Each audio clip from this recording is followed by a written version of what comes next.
जंगल में सभी जीव और पक्षी बहुत हंसी खुशी रह रहे थे।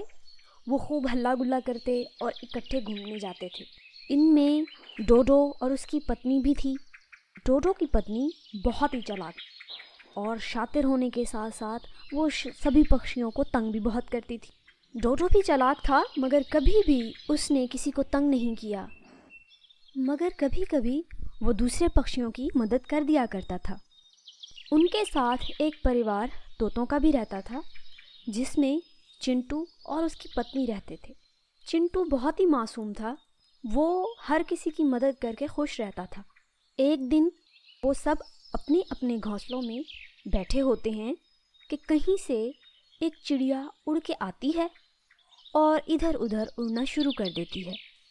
कौवा और तोता देखते रहते हैं कि चिड़िया को पता नहीं क्या हो गया है, लेकिन वो एक बात तो समझ जाते हैं कि चिड़िया इस जंगल से नहीं है, बल्कि किसी और जंगल से आई है। जब काफ़ी समय के बाद चिड़िया वहीं उड़ रही होती है तो उनको बहुत गुस्सा आता है। चिड़िया दीदी, क्या है? क्या हुआ? क्या तुम्हारा कुछ खो गया है? तुम इस जंगल की नहीं लग रही हो। हमें बताओ, अगर कोई मदद चाहिए तो हम आपकी मदद कर देंगे। कव्वे भाई, मैं इस जंगल में नई आई हूँ। हमारे पुराने जंगल में बारिशें ना होने की वजह से सब कुछ सूख गया है। अब उस जंगल में खाने के लिए कुछ भी नहीं रहा। इसीलिए मैं भोजन की तलाश में इधर उधर देख रही थी तो मुझे आपका जंगल नज़र आया, तो मैं यहाँ पे चली आई। अब मैं देख रही हूँ कि मैं किस दरख्त पर अपना घोंसला बनाऊँ, पर मुझे समझ ही नहीं आ रही है कि कहाँ पे घोंसला ठीक रहेगा और जहाँ पास पक्षी भी ज़्यादा हों। वैसे मेरा नाम पिंकी है। अरे पिंकी दीदी, आप फिक्र क्यों करती हैं? हमारे साथ वाला दरख्त खाली है, आप चाहें तो उस पे अपना घोंसला बना सकती हैं। वो काफ़ी देर से खाली पड़ा है और हमारे पास भी है। हम सब मिल के रहेंगे और एंजॉय करेंगे। चिड़िया उनके साथ वाले दरख्त पर घोंसला बना लेती है। पिंकी, चिंटू और डोडो उनमें दोस्ती हो जाती है और वो अपने घोंसलों में अंडे देते हैं, जिसके बाद उनमें से प्यारे प्यारे बच्चे निकल आते हैं। चिंटू, डोडो और पिंकी में दोस्ती हो जाती है। वो सब मिलकर अनाज ढूंढने जाते हैं और काफ़ी सारा भोजन घर लेकर आते हैं। ऐसे ही दिन गुजर रहे होते हैं कि देखते ही देखते बहार के दिन ख़त्म होने लगते हैं। हर तरफ सूखे का मौसम शुरू हो जाता है। कुछ दिन तो जमा किया हुआ भोजन काम आता है, लेकिन वो भी ख़त्म होने लग जाता है। तोता, कौवा और पिंकी बहुत ज़्यादा परेशान हो जाते हैं। डोडो उड़ के चिंटू के पास जाता है। चिंटू, देखो अब हम क्या करेंगे? दूसरे जंगल में भी आजकल खाने को कुछ नहीं मिलता। रोज़ दूर दूर तक उड़ के जाता हूँ, लेकिन मजाल है कि खाने को कुछ मिल जाए। मेरी पत्नी भी खाना ढूंढने गई थी, मगर उसे भी कुछ नज़र नहीं आया। हाँ हाँ, तुम ठीक कह रहे हो। कल मैं भी अपनी पत्नी के साथ मैके गया था। वहाँ भी सूखे का मौसम आया हुआ है। मेरे ख्याल में हमें पिंकी से पूछना चाहिए, शायद उसको किसी जंगल का पता हो जहाँ भोजन मिल सके। तो दूसरे जंगल से आई है, उसे दूसरे जंगल के बारे में ज़रूर जानकारी होगी। अरे नाम मत लो उस मनहूस का। मुझे तो लगता है वही मनहूस है। पहले अपने जंगल में सूखा करवा के आ गई और अब यहाँ जब से हमारे साथ आई है, भोजन खत्म होता जा रहा है। अरे मुझे तो लगता है ये वहाँ से खुद नहीं आई, इसको वहाँ के पक्षियों ने निकाल दिया होगा। मनहूस कहीं की। चिंटू बहुत ही सीधा साधा होता है, तो फ़ौरन ही कौवों के बातों में आ जाता है। हाँ, तुम सही कह रहे होगे, मुझे भी यही लगता है। वरना हम इतने सालों से यहाँ रह रहे हैं। मजाल है कभी सूखे का मौसम आया हो। और जब से ये चिड़िया आई है, कुछ दिनों के बाद बारिशें होना बंद हो गई। अब भोजन ख़त्म हो गया है। मेरा ख्याल से तुम ठीक कह रहे हो, पिंकी ही मनहूस है।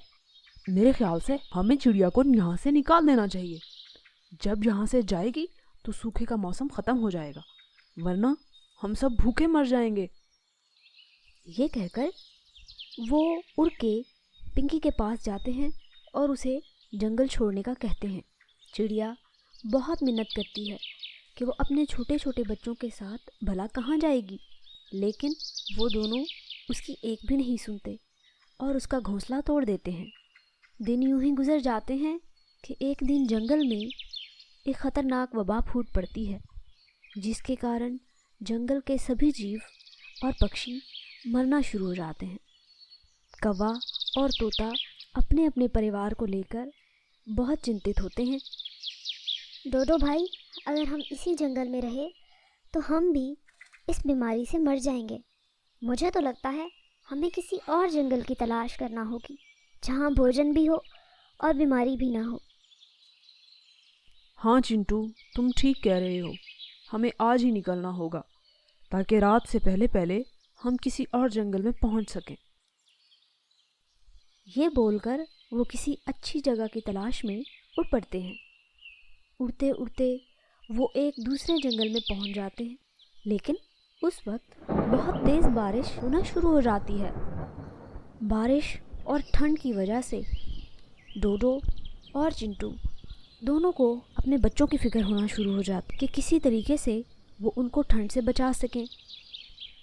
उन्हें पास ही एक घर नज़र आता है। वो फ़ौरन उसके पास पहुंच जाते हैं और आवाज़ देते हैं, अंदर कोई है तो प्लीज़ हमारी मदद कर दो। हम दूसरे जंगल से आए हैं, बारिश में बुरी तरह से भीग चुके हैं। हमारे साथ छोटे छोटे बच्चे हैं, हमें पनाह चाहिए। लेकिन वो ये सब देखकर हैरान रह जाते हैं कि वो घर पिंकी का है। डोडो और चिंटू एक दूसरे की तरफ देखते हैं। वो बहुत ही शर्मिंदा होते हैं।